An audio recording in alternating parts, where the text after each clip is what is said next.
Garçom, cancela o goró. Desce aí um copo com 2 dedos de teologia. Seja muito bem-vindo ao podcast do 2 Dedos de Teologia. Sou Iago Martins, o seu apresentador desse programinha Chuchu Beleza. E eu conto com a presença ilustríssima de Joel Teodoro, autor de Deus Salve a Rainha, a providência de Deus no livro de Esther. E é justamente sobre Esther que a gente vai conversar hoje. Para isso, tenho também a presença do nosso co-host de sempre, João Guilherme dos Anjos. É isso aí, tamo junto. Vamos lá, gente. Bom dia. Aqui é o Joel Teodoro falando com vocês. Maravilha. Você que é assinante do Review Club, você deve ter recebido na sua casa o maravilhoso Deus Salve a Rainha, essa publicação de luxo maravilhosa na sua mão, esse livro de capa dura, lindo, cheiroso. E a gente vai conversar sobre essa obra agora, depois dos avisos.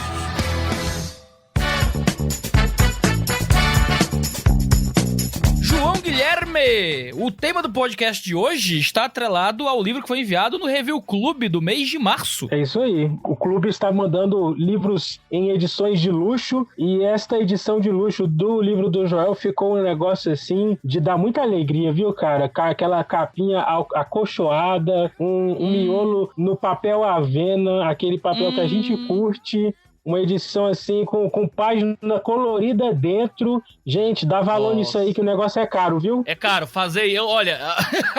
olha, eu sei, a gente paga os boletos, o negócio é caro. Fazer um livro desse custa uma fortuna. Eu vou dizer aqui, um livro nesse naipe vai fácil pro mercado, perto dos 100 pau. Fácil é uns 90 e poucos reais um livro desse.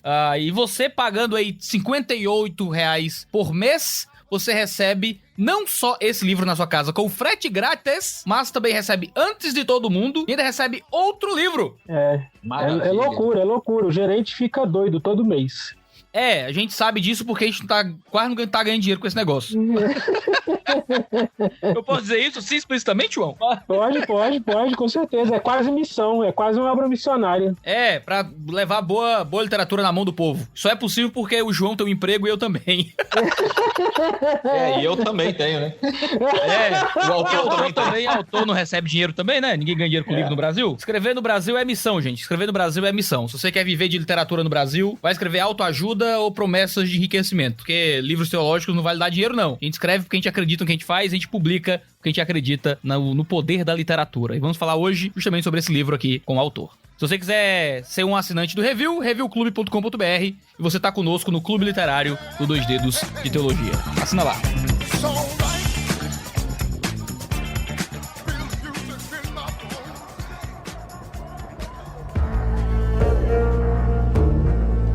Joel Teodoro, uma alegria tê-lo aqui no Baixo Clero. Rapaz, a alegria é toda minha. O que é um problema, porque você é do Alto Clero, né? Você tá aqui se dignando a sentar com o pessoal do Baixo Clero. É verdade. Obrigado por estar aqui com a gente.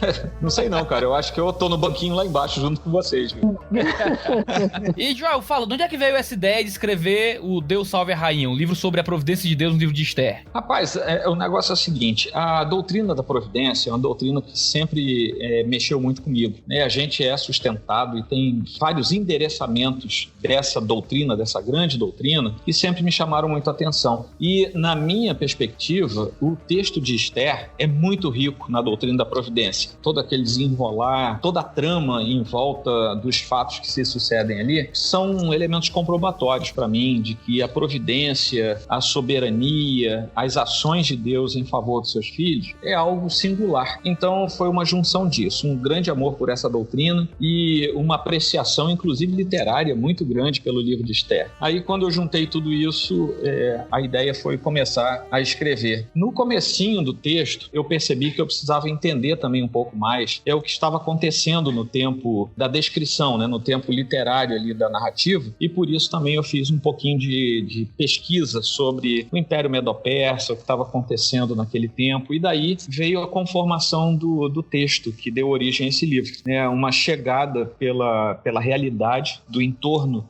do Império Medo-Persa e aquilo que estava acontecendo com os filhos de Israel que estavam dentro desse império. E a providência de Deus como guiou para que tudo acontecesse e chegasse a um desenrolar favorável para essa turma. Eu acho que essa é a síntese de onde veio meu interesse pelo texto. Ô Joel, a Bíblia possui outros textos que falam sobre a providência, né? A providência Sim. não é um assunto tão secundário, não é uma coisa muito específica. Por exemplo, vamos falar de sacerdócio de Cristo, aí a gente vai, não, vamos para Hebreus. A teologia do amor, né? Vamos para João. Não, você pode falar de providência a partir de vários livros dos profetas. Os reformados gostam muito de Romanos. Por que Esther? Por que esse livro polêmico que Lutero nem gostava muito? Pois é, rapaz, esse livro para mim, ele funciona como uma caixa sintética. Você tem a providência ao longo da escritura toda, porque a providência é uma doutrina que necessariamente acompanha o Filho de Deus. O sujeito se converte, a partir dali ele vive sob a providência de Deus até chegar na eternidade. Então isso está na Bíblia inteira. Mas o que me chamou a atenção em Esther, nesse livro tão pequenininho, né, são só 10 capítulos e bem pequeno, é o fato de que ele concentra várias possibilidades diferentes da compreensão da providência. Então,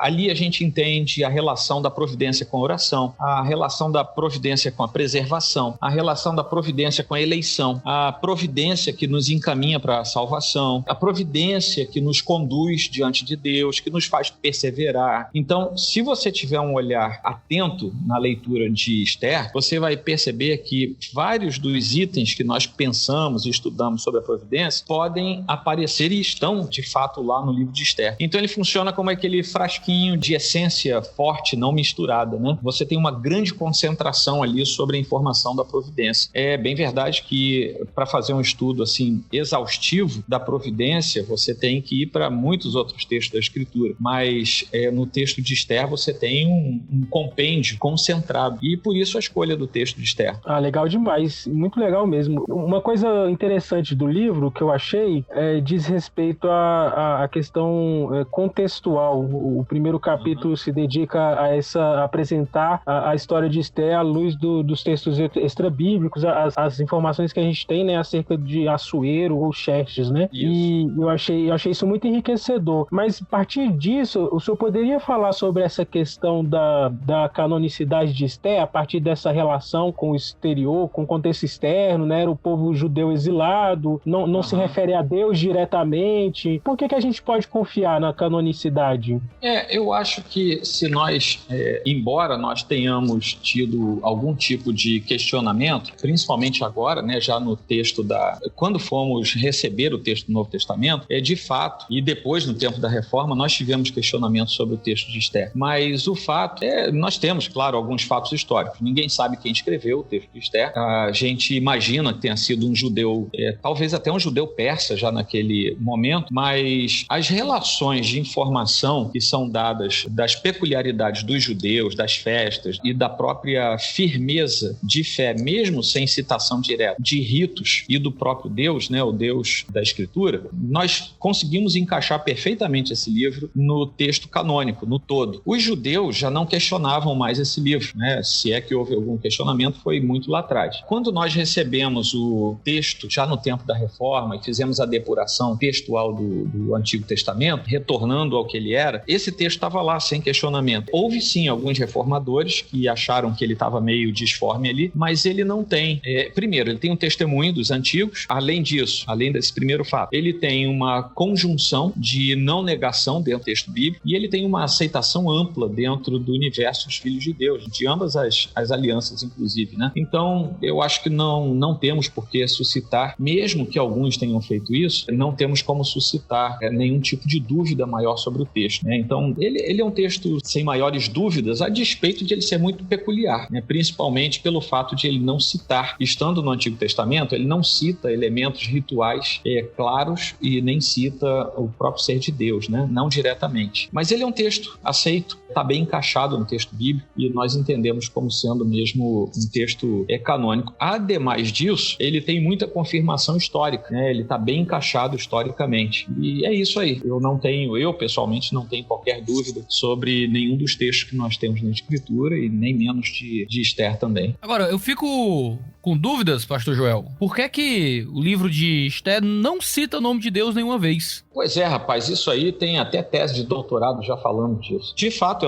é um elemento muito curioso no texto. Ele não é mencionado diretamente, mas ele aparece indiretamente no seu texto. Por exemplo, quando Esther convoca um jejum, pela ausência de informação de qualquer outra divindade estranha, nós sabemos que ela convocou um jejum para que as pessoas se aproximassem de Deus em súplica a Deus. Jejum era algo que estava prescrito para os judeus, ela sabia o que estava fazendo. Os judeus, que foram os alvos dessa convocação dela, também sabiam do que ela estava falando, ela não precisou explicar. Então esse é um caso simples, por exemplo, que nós podemos ter como uma menção indireta a Deus. Eu vou fazer jejum a quem? Eu vou orar a quem? Como é um texto escrito a respeito de uma narrativa totalmente focada na realidade de hebreus, e os hebreus serviam ao Deus da Escritura, nós entendemos que eles se direcionavam ao Deus da Escritura, mesmo que isso não estivesse mencionado claramente. Então nós não temos uma expressão direta, mas nós temos toda a menção indireta ao Deus da Escritura. Eu acho que isso consolida, né? E no final das contas, quando chegamos ao fim do texto, nós vemos que o livramento foi algo miraculoso. E nós sabemos pelo texto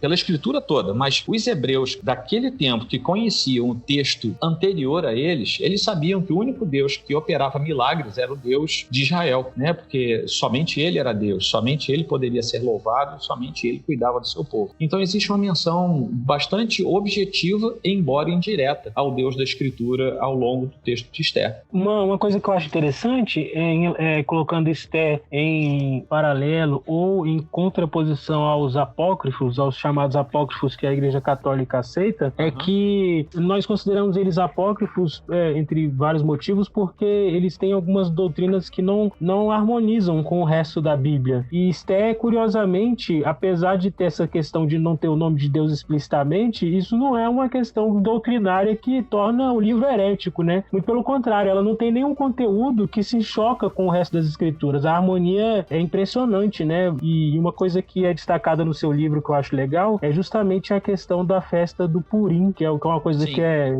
comemorada pelos judeus até hoje e começou em Esther. Isso é muito legal, né?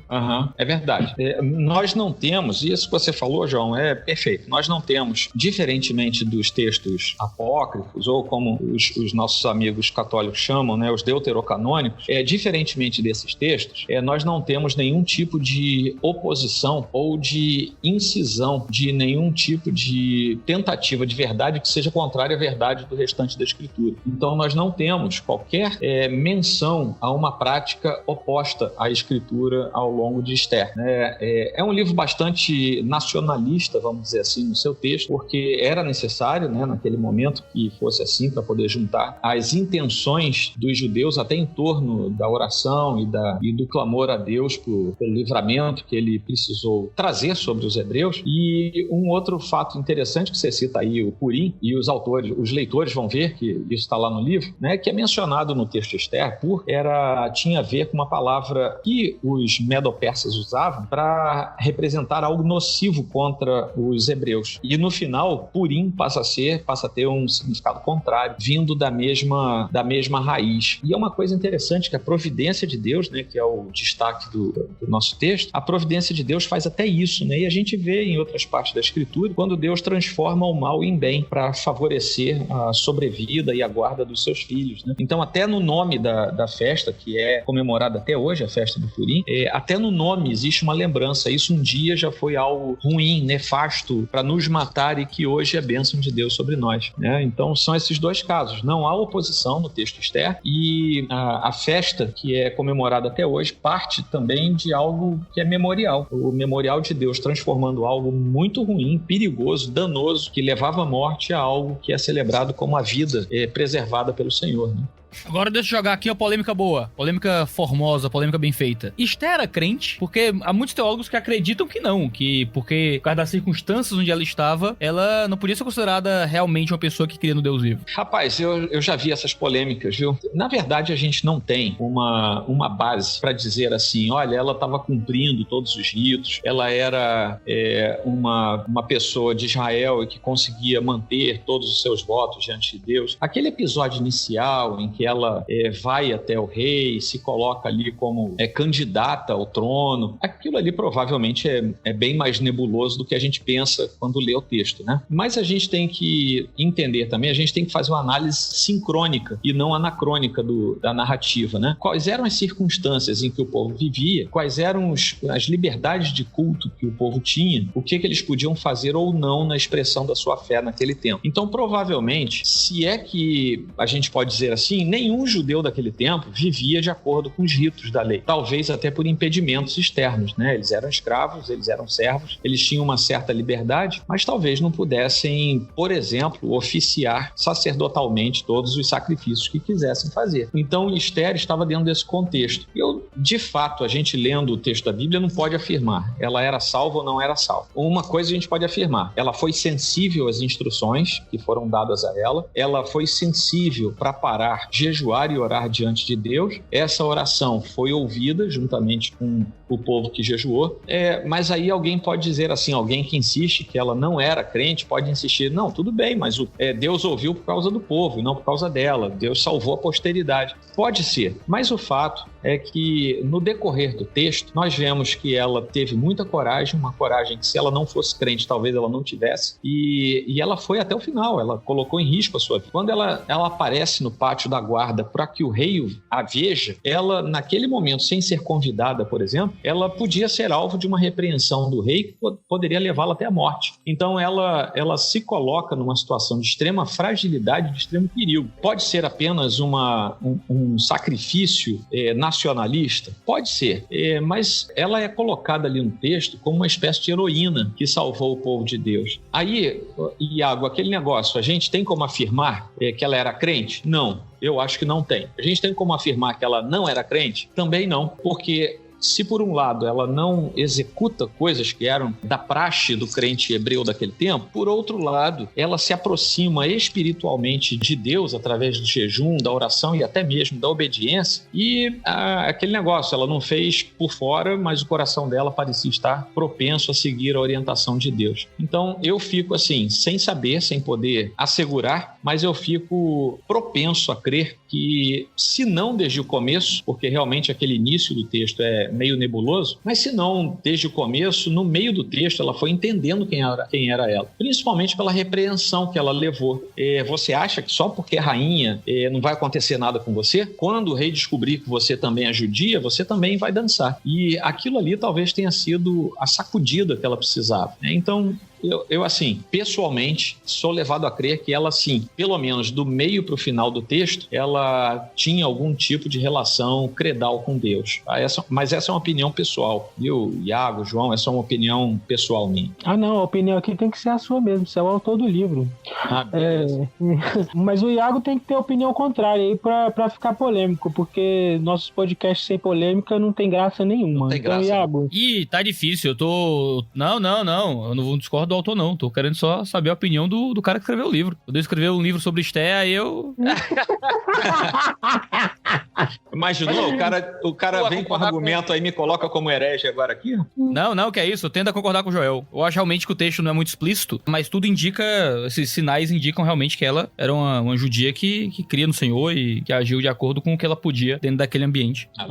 Às vezes a gente cobra um rigor excessivo que a gente não é capaz e ninguém é capaz, e Deus age na nossa imperfeição, né? É verdade. A gente esquece a providência é isso, né? Também. E é maravilhoso, né? É verdade. Era uma mulher que não estava conseguindo viver um judaísmo de forma plena, né? E Deus usa uma mulher frágil pra salvar o povo, né? É maravilhoso que Deus usa o seu povo em suas fraquezas e imperfeições. Olha só, a gente olha pra ela, a gente nem sabe se a mulher é crente direito, né? A gente fica com dúvida sobre a salvação dela, e ainda assim ela é uma pessoa que é usada por Deus e tá lá submissa ao Senhor. Às vezes a gente olha pra nós mesmos, a gente duvida de nós, né? A gente duvida da nossa própria salvação, às vezes duvida da nossa capacidade, e Deus tá lá, usando gente frágil e fraca o tempo inteiro. Isso é uma constante, né? E Deus, eu acho que isso eu costumo dizer que Deus tem um senso de humor muito peculiar, às vezes com muita ironia, que ele pra mostrar, deixar bem claro que é ele que tá agindo e conduzindo tudo, ele faz algumas coisas que a gente consideraria muito esquisito, né? Ruth fazer parte da linhagem de Jesus, né? Raabe, a história de Raabe é impressionante. Então tem umas coisas assim que Deus fala assim, não, calma aí, fica tranquilo aí que eu tô no controle, eu vou fazer umas coisas que vocês não entendem pra deixar isso bem claro, né? Mas aí falando uma questão Então, eu vou tentar puxar a polêmica, que até o final do episódio eu quero arrumar uma polêmica, porque o Iago tá me deixando assim. Que isso, meu Deus. Pô, peraí, e a vítima, você é logo eu, cara?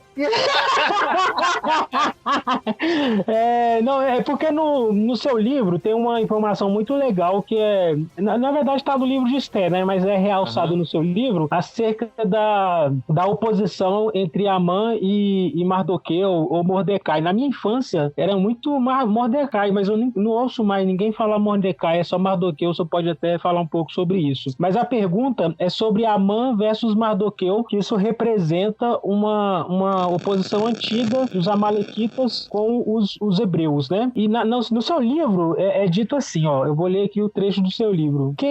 Na página 40. Vai pegar na palavra. Rapaz, E quem eram os amalequitas de quem Amã era descendente? A história volta a se cruzar em Esther. Mardoqueu era bisneto de Quis, o pai do rei Saul. Ou seja, de alguma forma, nosso herói era neto de Simei, um dos irmãos de Saul, que era da tribo de Benjamim. Talvez seja o mesmo Simei mencionado em 2 Samuel 16, uma vez que ali se diz que ele era um benjamita do clã de Saul. E Amã, por sua vez, é dito que é um descendente de Agag, justamente aquele rei amalequita lá na história que é contada de Saul, né? Que ele teve compaixão quando não deveria. Né? E aí a minha pergunta é a seguinte: como que funciona a cronologia dessa história? Porque o rei Davi viveu ali por volta de 1000 a.C., né? Do ano 1000 a.C., né? A grosso modo. E a gente está aqui na história de Esther por volta do ano 500. Como é que é? O pessoal viveu muito? Como é que fecha a cronologia dessas gerações aqui em 500 anos? A gente pode confiar no texto de Esther a partir disso? Sim, a gente pode confiar pelo seguinte: a gente pode até não entender direito essa contagem cronológica aí. Mas a gente confia porque, embora a gente queira fazer estudo, sempre se aprofundar, a gente partindo da perspectiva da inerrância do texto, a gente sabe que isso está certo. A gente pode não entender bem esse hiato tão longo. E nós temos também aquelas tradições literárias do Antigo Testamento, dos hebreus veterotestamentários, que às vezes chamavam de pai um antecedente, chamavam de filho quem era irmão. Enfim, tem algumas coisas que a gente poderia levar em conta para tentar explicar esse hiato muito longo de tempo aí. O fato que o mais importante dessa história, e embora a gente pare para pensar nessa questão de tempo, né, da temporalidade dos episódios e das personagens, mas o mais importante aqui é, de fato, a realidade que está por detrás disso. Por exemplo, algumas vezes a Igreja do Senhor, e no Antigo Testamento isso costumava muito ser feito por indivíduos levantados por Deus, né? Mas a Igreja do Senhor é emissária da justiça de Deus, né? Ela promulga a justiça de Deus. E no Antigo Testamento aqui, por exemplo, Saul era um emissário da justiça de Deus e ele tinha recebido uma ordem: mata todo mundo. E Deus sabia por que estava falando isso. Ele poupa. E a gente fazendo um paralelo com a igreja de hoje, toda vez que a igreja poupa a promulgação da justiça de Deus, ela arranja uma confusão lá na frente. Ela se perde, ela entra em heresia, ela se torna liberal, ela se confunde, enfim, ela se torna uma igreja ideológica, ela vai fazer qualquer coisa. Por quê? O papel da igreja é o mesmo que ele tem. É promulgar a justiça de Deus contra alguma coisa. Não é exatamente a mesma coisa, porque a gente não anda matando ninguém agora. Mas é propagar que o Deus justo mandou que determinadas coisas fossem feitas e executar aquilo. Quando a igreja não faz isso, ela peca, e ela peca tanto quanto Saul pecou. Aí, voltando para a questão cronológica, de fato, João, a gente tem que resolver essa questão, que é um hiato muito longo. Eu sou levado a crer que nós estamos diante aqui de algumas peculiaridades daquela, né? Como o número 1000, por exemplo, na literatura antiga hebraica, não necessariamente queria dizer 1000 no sentido de 998, 999, 1000, não era o numeral, mas era um número muito grande, talvez em alguns casos até mais que 1000, mas era uma expressão para representar uma quantidade muito grande. Assim também pais, irmãos, muitas vezes representavam ascendentes ou descendentes que precisavam ser destacados, e talvez esse fosse o caso, né? Então eu sou levado a crer que o caso aqui era de uma tradição textual. Como Mateus dizendo no início do seu evangelho que Jesus é filho de Davi e Davi é filho de Abraão, né? Exatamente. Existe um hiato muito longo, mas existe uma relação de antecedência, né, desses personagens, tanto de Davi quanto de Abraão. É a mesma coisa. A literatura hebraica tinha dessas curiosidades que nós não usamos hoje, né? Hoje a gente quer ser preciso e às vezes perde até a razão da precisão, porque a coisa se distancia muito, né? Sim, sim. Uma outra coisa que eu acho que se destaca no texto e é explorada em detalhes no seu livro é o papel da oração na providência. Eu acho que quando as pessoas têm contato com a doutrina calvinista, essa soteriologia, né, que a gente está até mais acostumado, mas quem conhece acaba enfrentando dificuldade para entender como que as coisas funcionam, elas enfrentam uma dificuldade específica relacionada à oração. Porque se Deus é providente e age sobre as coisas, ele tem o seu plano determinado, né, e tudo está, nada foge do seu controle, para que orar? Né? As coisas teriam acontecido sem a oração e o jejum de Esther, se teriam acontecido, para que ela orou. Se não teriam acontecido, Deus age sinergicamente com a gente ou não? Né?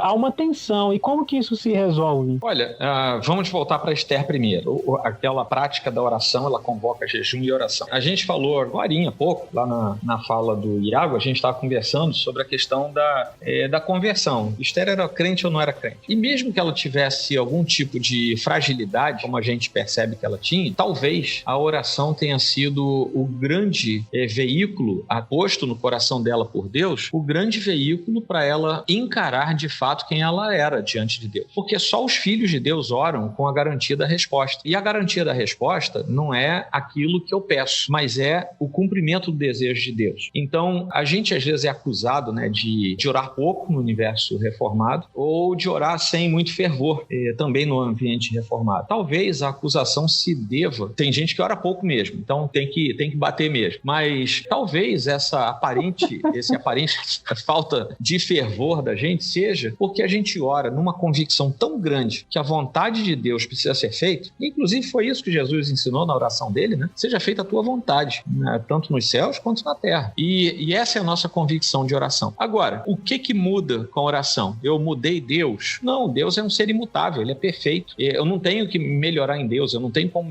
mudar Deus. Nós mudamos na oração. Essa é uma perspectiva reformada, os puritanos trabalhavam com isso também. E aí, a nossa compreensão é que Deus se alegra, porque a despeito de ele ser soberano e saber todas as coisas, do ontem, do hoje, do amanhã, então ele já sabe o que vai acontecer amanhã, eu orando ou não. Mas ele se alegra na obediência dos seus filhos, são ovelhas obedientes. E isso faz toda a diferença no rebanho do Senhor. E, além disso, a oração é um fator de mudança para mim. Toda vez que eu dobro o meu joelho para orar, eu mudo. Se eu não mudei enquanto eu orei, é porque o meu coração não estava orando diante do Senhor. Eu estava querendo outra coisa, né? Eu cheguei diante de Deus só com a listinha de presente que eu queria, alguma coisa assim. E isso não nos transforma. Agora, orar, buscar do Senhor a instrução, buscar do Senhor e até pedir, mas pedir a Deus na certeza de que Deus sabe o que é melhor, né? Sabe o que é melhor em todas as circunstâncias, até mesmo nas maiores adversidades. É só a gente estudar, por exemplo, com acuidade, a primeira epístola de Pedro, né? Num momento muito dramático lá que a igreja vivia sob Nero, e Pedro muito tranquilamente falando para todo mundo, olha, o sofrimento está aí, mas vamos continuar orando, né? Vamos continuar servindo a Deus, tal. Ou seja, não é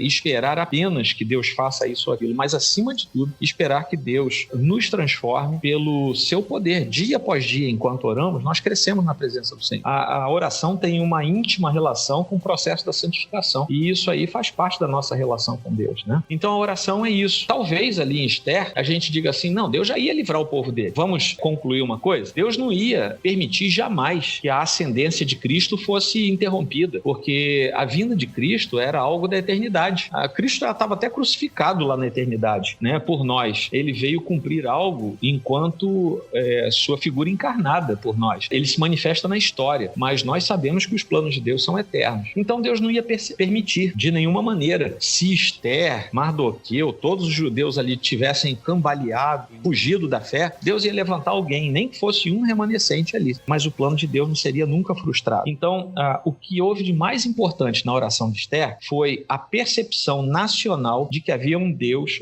também nacional, que tinha sido esquecido pelas agruras de um tempo de escravidão, de servidão, e que agora esse Deus nacional havia se manifestado. E a percepção do povo, de Esther, de Mardoqueu e do povo, é que a manifestação de Deus tinha acontecido por causa da oração. Então, essa percepção ligava novamente um povo escolhido ao Deus que o tinha escolhido. Então, eu acho que essa é a grande lição que nós temos, particularmente quanto à oração no livro de Esther. Legal, muito bom. Só posso dizer amém.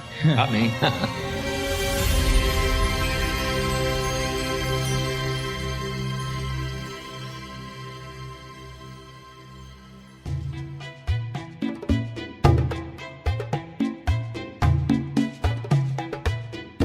Joel, ao fim do livro a gente tem o relato de conversões, né? Sim, dos judeus. Isso. E existem hipóteses sobre essas conversões serem verdadeiras ou falsas, serem conversões meramente externas por causa das circunstâncias. O que é que você diz sobre isso no livro? Mas no livro é o seguinte, existem aquelas conversões em massa, né, por parte mesmo dos medo-persas, né, porque o Império Medo-Persa, ele era extremamente grande, ele ia da Europa até a Índia, mais ou menos, né, era muita coisa e muitas etnias e muitos povos diferentes vivendo sob a tutela desse Estado imenso, mas era um Estado extremamente organizado. O que acontece é que quando o papel é invertido e os judeus que estavam sendo ameaçados passam a ser os ameaçadores, porque a lei é invertida em favor deles, os habitantes das muitas províncias do Império começam a ficar com medo. Então eles pensam o seguinte: caramba, eu ia matar o judeu e ia pegar tudo deles. Estava autorizado pela lei. Agora a lei diz o seguinte: o judeu pode me matar por vingança e pegar tudo que é meu. Eu vou fazer o seguinte, eu vou virar judeu. Então existem algumas suspeições, vamos dizer assim, inclusive de rabinos, e eu cito isso no texto, de que essas conversões citadas, tanto ali em Esther quanto em outras partes, eu menciono um salmo também,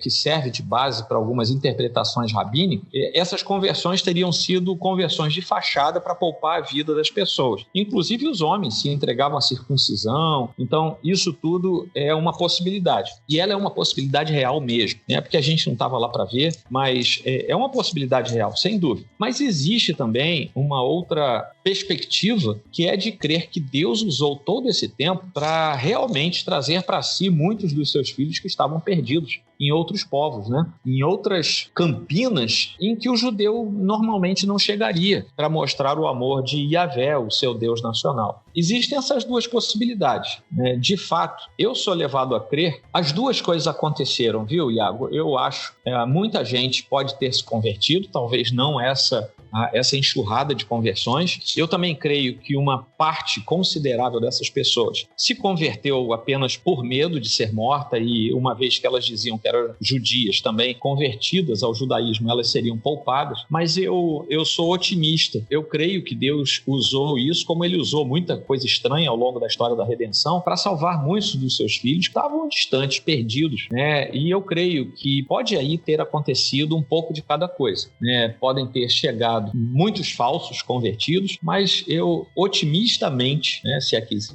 existe, eu sou levado a crer que sim, o Senhor se aproveitou desse momento a partir da sua soberana decisão para salvar muita gente que estava longe. E depois a gente pensando bem, daí a um tempo Israel estaria livre dessa servidão, e talvez alguns desses que estavam longe nunca mais ouviriam falar do Deus nacional de Israel, que é o único Deus, né? Aquele que salva. Então, Iago, eu acho que é isso, né? Existem as duas possibilidades, ambas têm alguma coisa de concreto por detrás, mas eu sou otimista, sou levado a crer que um monte de gente se salvou aí sim, né? Por graça, por misericórdia do Senhor, né?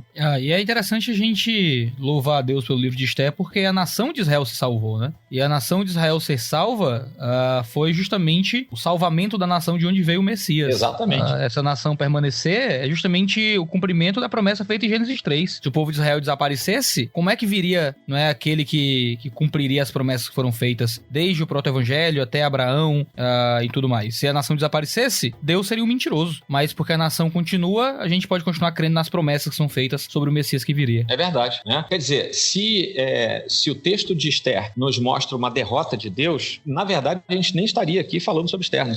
Assim, sim, humanamente falando, a gente sabe que Deus ia sempre tomar a sua iniciativa soberana e poderosa, ia promulgar a manutenção menção da ascendência de Cristo. Mas, humanamente falando, com os nossos olhos limitados, nossa percepção limitada, a gente não existiria como filho de Deus. É verdade. E uma coisa que ficou... O senhor estava falando sobre a oração, que a gente não tem que pensar que não aconteceria se não tivesse orado, mas Deus teria levantado outras pessoas, né? Para que a sua vontade tivesse sido feita. Então, se Esther não tivesse se disposto, se Mardoqueu não tivesse seu coração ali direcionado, o livro não teria o nome dela, mas talvez tivesse um livro com o nome de outra pessoa, né? É verdade. Essa aí foi boa. Talvez tivesse outro livro dos atos de outro servo de Deus ali, né?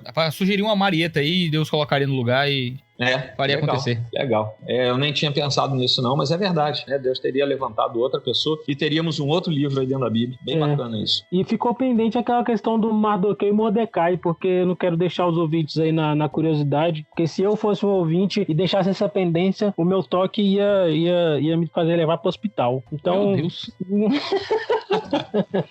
Então, o que acontece com essa questão aí do Mardoqueu e Mordecai? Não, é só questão de transcrição mesmo. É a transliteração. É que nem o nome do Assuero, né? A gente sabe que na história secular ele é chamado de Xerxes I, né? Para ser mais exato. A gente fala disso aqui. O nome do cara, em persa, é um troço absurdo, é uma fonética muito esquisita. Então, quem escreve Assuero ou quem escreve Xerxes, na verdade, não está errado, né? É porque é um negócio difícil mesmo de transliterar. Mardoqueu é a mesma coisa.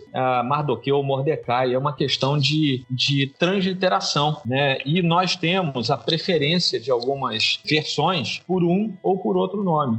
As versões mais antigas costumam chamar de Mordecai, e as versões que procuram trazer um texto um pouquinho mais moderno já fizeram uma nova apreciação dos textos mais antigos, tentam transliterar por Mardoqueu. Esse nome, o interessante é que a gente pensa o seguinte: seja Mordecai ou Mardoqueu, tem uma relação íntima com divindades lá do Império Medo-Persa, assim como aconteceu com Daniel. Daniel e seus 3 amigos. Que engraçado que a gente continua chamando Daniel de Daniel, que é o seu nome hebraico, mas os 3 amigos a gente só sabe os nomes babilônios deles, né? Sadraque, Mesaque, verdade. Abednego. É porque são nomes engraçados. Sei lá por quê. Mas Abednego é um nome muito engraçado. Muito engraçado. Mas é engraçado isso, que a gente, o universo cristão, pelo menos o evangelho, se habituou, a fazer uma divisão. Porque Daniel também ganhou outro nome, mas a gente só chama ele de Daniel, né? E agora, Mordecai ou Mardoqueu, a gente não tem a noção do nome anterior dele, se é que ele teve algum. A gente já tem essa inscrição. E ela tem uma relação com uma divindade lá dos persas, né? E mesmo assim, isso não teve qualquer significado diante de Deus. Eu falo isso porque os nomes na antiguidade eram fortemente carregados por significados, né? E aqui, nesse caso, pouco importava diante de Deus o nome que ele carregava, né? Importava o que ele era, o que ele fazia. Né? Mas é isso, João, é uma questão de transliteração mesmo. Então, se o sujeito está lendo numa Bíblia e está escrito Mordecai, ou na outra Bíblia Mardoqueu, não tem problema não. É uma questão de transliteração. E conferindo o hebraico aqui, meu hebraico é muito pior que o meu grego, mas engraçado, eu tô lendo... meu também. Tô lendo Mordecai aqui no hebraico mesmo. Mordecai? Bom, então, rapaz, de repente, viu, a gente vai ter que fazer a segunda edição aí, eu corrijo tudo. Depende porque no livro todo tá Mordecai. Método de transliteração que cada um quiser usar, né? Mardoqueu? No texto no livro tá Mardoqueu. A gente vai corrigindo os nomes, a gente vai brasileiro. Eu falei, rapaz, eu não falei que até o final do papo esse cara ia me deixar como herege nessa história? Não.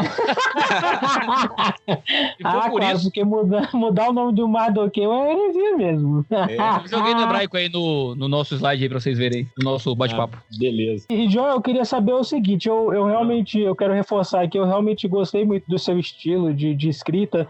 O seu comentário tem um formato diferente, que essa, inclusive, foi uma decisão legal que a gente tomou, né? Por uma sugestão sua, que trouxe dois formatos de livro, um no formato tradicional de comentário e esse formato que a gente acabou escolhendo publicar, que ficou bem legal, tal, que é dividido em 2 partes. Então eu queria que o senhor falasse um pouco dessa estrutura do livro, por que essa estrutura, de onde veio, né? Faz o seu jabá aí do livro e falar se vem mais comentário por aí, se vem mais obra, mais publicação, como é que estão esses planejamentos. Legal. O rascunho do livro, vamos dizer assim, é o seguinte: a primeira parte do livro é mais focada no texto bíblico propriamente dito. Eu, quando comecei a escrever, eu notei, por curiosidade, que ao longo do livro todo tem 8 festas mencionadas, né? Algumas com pouca distância entre uma e outra, outras com maior distância. Mas quando eu comecei a estudar o texto com a finalidade de escrever, eu percebi que muita coisa acontecia, muita página era virada exatamente numa festa. Então, na minha cabeça, eu fui dando passos, perseguindo a festa seguinte, né? Até que nós chegamos lá na última festa, de muita alegria, de muito regozijo diante de Deus. Essa primeira parte, ela tem um certo, não é que eu queira ser engraçado, mas tem uma certa ponta de ironia que eu deixo passar pelo texto, e não é que eu seja irônico naturalmente, é porque o texto de Esther traz muita ironia, né? Então é muito irônico você olhar para o sujeito que faz uma porca gigante para pendurar alguém e ele próprio é pendurado lá depois. Tudo bem, é um humor negro, né? Mas é uma ironia que é colocada ali no texto, né? O cara crente que vai ser elogiado pela rainha, a rainha vai lá e diz pro rei, mas foi ele, sabe? Ele tá querendo matar a gente. Então, tudo tem um ar de ironia. Se fosse um script de filme dos dias de hoje, o pessoal ia dizer que é cheio de plot twist. Pois é. É um negócio assim é muito diferente. O texto de Esther, dentro da Bíblia, é um texto muito peculiar, muito diferente. Já quando a gente chega à segunda parte, aí eu já procuro identificar mais a questão da providência, né? As doutrinas e ações em torno da providência. Essas doutrinas e o destaque da providência tem a ver com a primeira parte, só que desmembrado, ou seja, se o sujeito quiser ler só a narrativa, ele vai ler a primeira parte. Aí quando chega lá para o meio do livro, ele vai começar uma outra parte, que é uma aplicação mais teológica. Também não foi minha intenção que o texto fosse um grande compêndio de teologia, porque eu queria que o meu irmão que senta ali no banco da igreja todo domingo, que ele tivesse uma compreensão mais clara desse texto e dessa doutrina que é tão importante pra gente. Então não é aquela coisa exaustiva, né, do cara sair um teólogo porque leu sobre a providência nesse livro, mas é algo que vai dar um panorama bastante amplo do que seja essa doutrina, né, para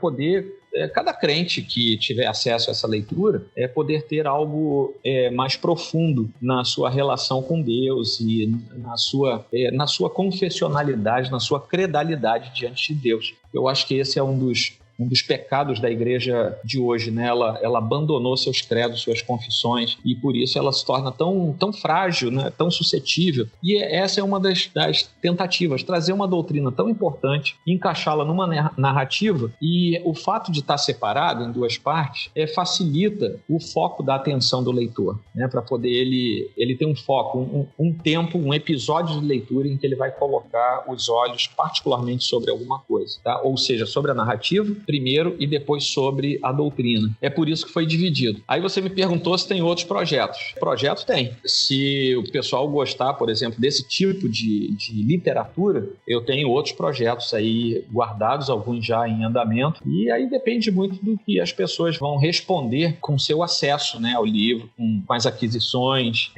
enfim, tudo isso é um termômetro para a gente saber se é tempo de colocar publicamente outras obras semelhantes, né? Tem alguns textos do Antigo Testamento, não é nem o caso de Esther, mas, por exemplo, eu tenho um carinho muito grande pelos profetas menores, e a gente quase atropela, a gente passa por cima deles, mas eles são ricos, eu também. Demais, sabe? Incomoda o pessoal ignorar os profetas menores, porque é legal. É legal assim, né? Entenda o legal, é muito rico, né? É muito rico. É um sofrimento danado, mas enfim, nossa, não é legal. É um sofrimento, né, danado. É uma desgraça boa, né? Então é aquela coisa que você lê e você fica apaixonado, assim, pela forma rica com que tudo é escrito, né? Com que Deus delineia tudo. É aquele sofrimento. É igual Jeremias, né? Você lê Jeremias, você para de ler no meio do capítulo para começar a chorar e orar, assim, Deus, tem misericórdia de Jeremias, Senhor, ajuda esse teu servo. É tipo música triste, sabe? Tipo de desgraça. Tipo Adele, mais do cinema, é tipo ouvir Adele, sabe? Você faz sofrer, mas você só ouvir. É isso. É basicamente. Você vai ouvindo e você ouve música pra chorar, tá ligado? É tipo isso. É verdade. É isso aí. Vai chorar no banho. É pra disfarçar pra ninguém ver, né?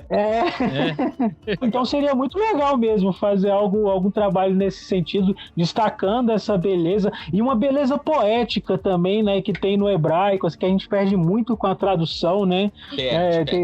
Deus trabalha, o livro sagrado trabalha muito o significado dos nomes, né? E tem muitas reviravoltas relacionadas a termos no hebraico também, que seria muito legal mesmo fazer esses destaques. Esse tipo de escrita aqui, por exemplo, você faz uma aproximação histórica, você encaixa aquilo ali dentro do que estava acontecendo do lado de fora, né? Porque como o texto bíblico é muito focado em Israel, e naturalmente tem que ser, né? Obviamente, mas às vezes a gente ganha entendendo o que estava acontecendo lá de fora. Cara, se a gente... porque eu parei ali no Império Medo-Persa, mas se a gente for esticando esse negócio, e a gente pode fazer um trabalho dessa natureza, com outros textos, cara... Já havia um império na China nesse tempo, um império desenvolvido, sabe? E a gente pensa assim, caramba, só existia ali o Oriente Médio? Não. É porque o Oriente Médio era o foco da literatura redentiva do Senhor. Mas já havia outras coisas acontecendo, né? E às vezes a gente tem uma visão muito limitada, assim, em termos de cronologia dos fatos bíblicos, porque a gente fica num calendário específico do povo de Israel. E é claro, ele é o mais importante mesmo, mas a gente precisa também entender as relações fora das fronteiras de Israel. No tempo dos profetas menores, cara, isso é importantíssimo, saber por que estava acontecendo tudo aquilo. Por que o profeta estava se lamentando? Por que aí, indo para Jonas agora, por que Jonas reclamou tanto para pregar para os caras? Entendeu? Por que ele reclamou daquele jeito para ir até Nínive? Quem eram os assírios? Cara, foi um dos povos mais malignos da antiguidade, um dos povos que inventaram o maior número de torturas que a gente conhece na história. Os caras eram maus, eram ruins. Aí vai Deus e fala assim, cara, vai lá pregar o evangelho para essas desgraças. Ele pirou. A gente diz que Jonas está errado, mas a gente também não teria ido, né? Talvez a gente não tivesse nem tentado ir para fora de navio, talvez a gente tivesse até suicidado só para ir lá, entendeu? Mas isso nos ajuda a entender os movimentos da escritura, né? E ali, cara, esse período, o período de Josué, que armas que eles usavam, o que eles faziam, como é que eles andavam, que tipo de força militar de Israel tinha, como é que eles conseguiram fazer aquilo. Porque tem o poder de Deus, mas tem a estratégia de Josué também. Que tipo de estratégia ele usou? Por que quando ele ataca Ai, perto de... depois, né, daquele episódio lá da primeira derrota, por que ele esconde um grupamento num declive para ninguém ver? Por que ele deixa uma guarnição escondida atrás das matas? Isso é estratégia.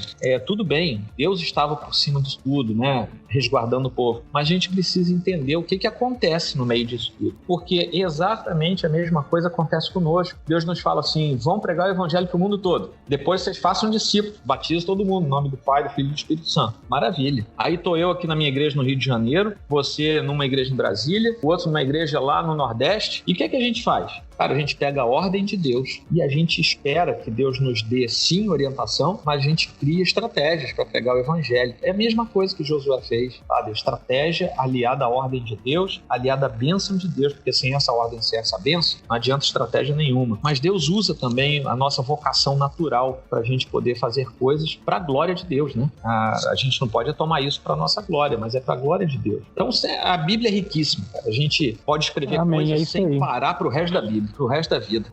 Com certeza, com certeza. Vou aguardar convite. Se alguém nos ouvir, vou aguardar convite. Tá convidado.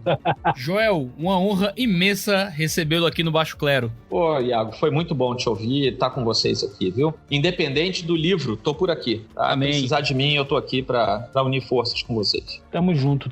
Bênção demais. E leia o livro do Joel. E eu vou fazer uma coisa aqui de última hora que não tínhamos combinado. Vou criar um cupom de desconto. Você que está ouvindo este episódio, você vai lá no site... Você que ouviu até o final? Você que ouviu até o final, vai lá no site do Dois Dedos. Seria o cupom de desconto Esther, Baixo Clero, tudo minúsculo, tudo junto. E vai ter um descontão lá pra você. Que eu não sei quanto vai ser ainda, porque eu não decidi, eu tenho que falar com o meu sócio. Mas vai ser um desconto grande. Eita! Então, Só no pra site quem ouviu Dois até o Dedos, final. Só pra quem ouviu até o final. E só no site Dois Dedos. Não é na Amazon, não é no site da 371, é no site do Dois Dedos. Vai lá que vai estar lá o livro com desconto. Qual o código do desconto? O desconto, o cupom é Esther Baixo Clero. Esther Baixo Clero. Show! Maravilha. Um abraço a todos e até o próximo episódio do Baixo Clero, podcast do Dois Dedos de Teologia. Valeu! Até Valeu, mais. um abração. Tchau, pessoal. Tchau. Tchau, um abraço. Muito mais recebê-los. Deus abençoe. Valeu, vocês também, um abração pra vocês. Pastor plantador, nem telefone que preste ele tem, cara. Plantador não, revitalizador, que é pior ainda, coitado. Eita, já temos o que vai encerrar o programa. Vai ser o Tuller colocando essa parte no final. O meu também tá dando ruim aqui. Vamos confiar aí na sua gravação. Deus nos ajude, então. A gente vai falar sobre providência, a gente tem que exercer. A gente vai confiando. Amém. É verdade. Vamos orar. Vamos orar e beber água. Vamos. Vamos lá. Este podcast foi editado por Gabriel Tuller.